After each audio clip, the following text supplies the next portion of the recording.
This is the story of Ibrahim Traoré, a young soldier who shocked the world by rising from a small village in Burkina Faso to become Africa's youngest head of state. His journey is not just about a military coup. It is about the dream of independence, the fight against terrorism, the battle for resources, and the hopes of millions of people. Today, we will explore his life, his government, his struggles, and what the world expects from him. Early life. Ibrahim Traoré was born on March 14, 1988, in Kera, a small town in western Burkina Faso. He grew up in a modest family, far from the political and military centers of power. As a child, he was curious, intelligent, and passionate about learning. He completed his early schooling in his hometown and later moved to the capital, Ouagadougou. At the University of Ouagadougou, he studied geology. But his interests went far beyond science. He was active in student organizations, including the Muslim Students Association and the Student Union. He was known for debating, organizing, and standing up for what he believed in. These experiences shaped his leadership skills and his vision of justice. Military career. In 2009, Ibrahim Traoré joined the Burkina Army. He received advanced training both inside the country and abroad, including in Morocco and France. He quickly earned a reputation as a disciplined, brave, and capable officer. Traoré served in the north of Burkina Faso, where Islamist insurgents had been destabilizing villages and spreading terror. He also participated in international missions, including the United Nations peacekeeping mission in Mali. These experiences exposed him to both the failures of leadership at home and the heavy involvement of foreign powers in Africa's security. For ordinary Burkinabe, he became a symbol of the young, patriotic soldier, ready to defend the people and the nation. The road to power. By 2022, Burkina Faso was in deep crisis. Armed groups controlled large parts of the country. Thousands of people had been killed, and millions displaced. Public anger against President Roch Marc Kabore was growing. In January 2022, the military, led by Paul-Henri Damiba, staged a coup and removed him from power. But Damiba failed to deliver. Violence increased, corruption remained, and hope began to fade. Within months, frustration spread inside the army itself. Soldiers wanted action, not empty promises.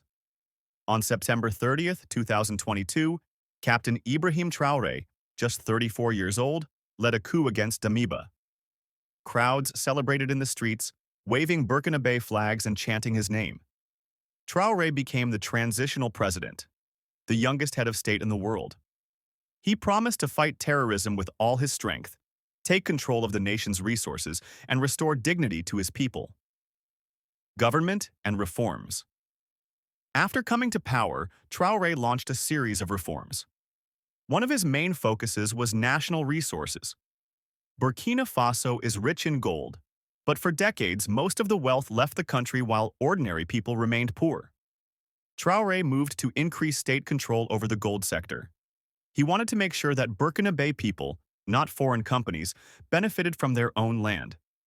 He also emphasized agriculture. In his speeches, he often said that food security is true independence. Under his leadership, programs were started to provide farmers with equipment, seeds, and support to boost production.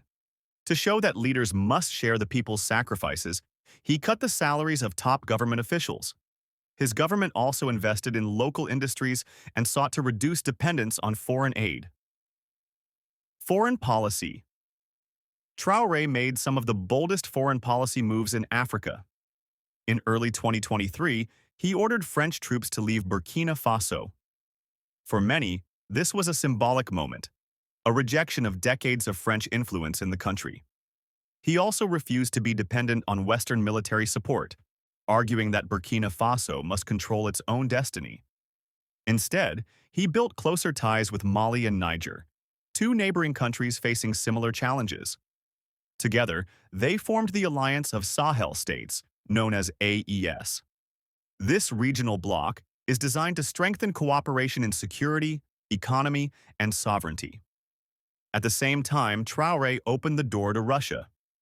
Russian military advisors, training, and equipment began to play a growing role in Burkina Faso's defense strategy. Supporters argue that these decisions show courage and a determination to break free from colonial influence. Critics, however, warn that relying on Russia could make Burkina Faso dependent on another foreign power. Struggles and criticism. Despite his bold actions, challenges remain immense. Burkina Faso is still one of the poorest countries in the world. Large areas remain under the control of armed insurgents. Many families live in constant fear of attacks. Critics accuse Traoré of restricting free speech, suppressing opposition voices, and creating a climate of fear. Some human rights groups warn of abuses committed by the army in its fight against terrorism. Western governments question his alliance with Russia and his rejection of democratic elections in the short term. Even within the country, some worry that the promises of reform may not be enough to solve deep problems of poverty, corruption, and insecurity. What the world wants from him. The international community is divided. Western nations want Traoré to hold elections, respect democracy, and improve human rights. Regional organizations like ECOWAS worry about instability but also recognize the shared struggle against terrorism. Meanwhile, many African nations admire his Pan-African vision, the dream of African unity, self-reliance, and independence from external powers. But above all, the people of Burkina Faso want results. They want peace in their villages, food on their tables, and jobs for their children. They want to see their country strong and respected, not exploited. For them, Traoré represents both hope and uncertainty. The story of Ibrahim Traoré is still being written. He is a young revolutionary who dared to challenge the old order. He has given hope to millions, but he faces enemies both inside and outside the country. The big question is, can he succeed where others have failed? Can he truly bring peace, independence, and prosperity to Burkina Faso? Or will he, like so many before him, be trapped in the cycle of instability and conflict? Only time will tell. But one thing is certain.